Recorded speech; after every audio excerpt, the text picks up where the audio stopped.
Okay, so generally, Keith, now in June, what should people be looking at? I know lawn's an ongoing thing, so what can people be doing with their lawns? Well, keep cutting it, perhaps reduce the height just to get a nicer sward, as they say. Do the edge if you haven't already just sharpened it up. It smartens the lawn at no end. And is it, how often are people cutting their lawns now? Well, most people do it once a week, don't they? But twice a week if you want a bowling green lawn. Or a bit top of quality. putting. And most men, that's their main interest in the girl on the lawn, isn't it? It's a man thing. And what about sort of, I know people get the weeds coming up through the lawn now. What can you do to get rid of these weeds? Well, I think if you haven't already treated the lawn, you need to use one of these complete treatments. It's a fertiliser, a weed killer, a moss killer. Very easy to put on. I mean, that's a built-in kind of shaker, isn't it? So just to try and get it on evenly. And once it's watered in, it will do the job. If you've got persistent weeds, you probably need to go on to something like this Verdone, which just kills broadleaf plants, not grass. And you can spot treat, difficult weeds like dandelion and things. It makes them grow very quickly. So for the first couple of days, you wonder what you've done, but they kind of just grow so quickly. They eventually then give up. So keep working on the lawn because it's a very important part of most people's gardens. On weed killers in general, obviously lots of other types of weed killer you can use in other parts of the garden on paths and paving and driveways and so on. I was looking at this the other day. It's a new product really, a spot weeder. Just takes a bit of the pain out of it. You don't have to bend down. It directs the herbicide straight to the plant. Looks quite a convenient way of doing it. We've got some demonstration weeds there, killed off by our own fair hand.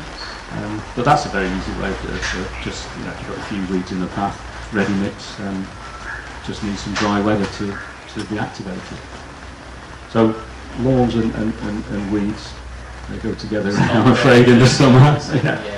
Yeah. And so things like the greenhouse now, that's another thing, there's surely stuff with the weather warming up, things you can do there just to protect the plants. Yeah, most people will have got their bedding plants and early vegetable crops out of the greenhouse now, so there'll be more space for the growing tomatoes and cucumbers and aubergines.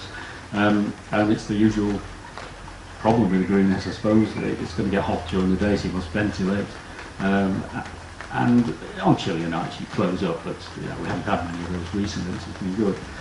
Damping down, which is really just putting water on the surfaces in the morning just to keep that humidity off. The plants like it, and it prevents attack from things like red spider mite, so it's worth doing that. And just keeping the greenhouse tidy, taking away dead leaves and making sure that if you get any little bit of mildew, you cut them off and get rid, because hygiene is quite important in the kind of high temperatures, high humidity of the greenhouse. And what about things like greenhouse shading? Is that something people should be doing this time of year? It is really, certainly on the south-facing part of the greenhouse. Just you can use cool glass, which is just a white paint, really, it's painted on for the season, or more permanent screening, which you just roll down. But greenhouses can get very hot, mid-afternoon in June and obviously beyond. So it's worth thinking about, yeah. And then any other general things in the garden, things, I don't know, anything to do on the ponds this month? Well, I think most ponds, the difficulty in June is algae, because it's warming up. The lilies probably haven't formed a very good cover. They're excellent at keeping algae down, lilies, but until they've covered a third of the pond, half the pond, they're not truly effective. So a lot of people will be scooping off blanket weed or maybe even duckweed. You just got to do it. Just and there's various treatments for these types of things, and they're not harmful for the fish or anything. There's a lot more than there used to be. There's a whole range in our aquatics area of chemical treatments. Personally, I like to try and do it naturally, but sometimes you have to revert to that. And it's also a great time of the year now for the birds as well, so just things like maintaining bird tables and...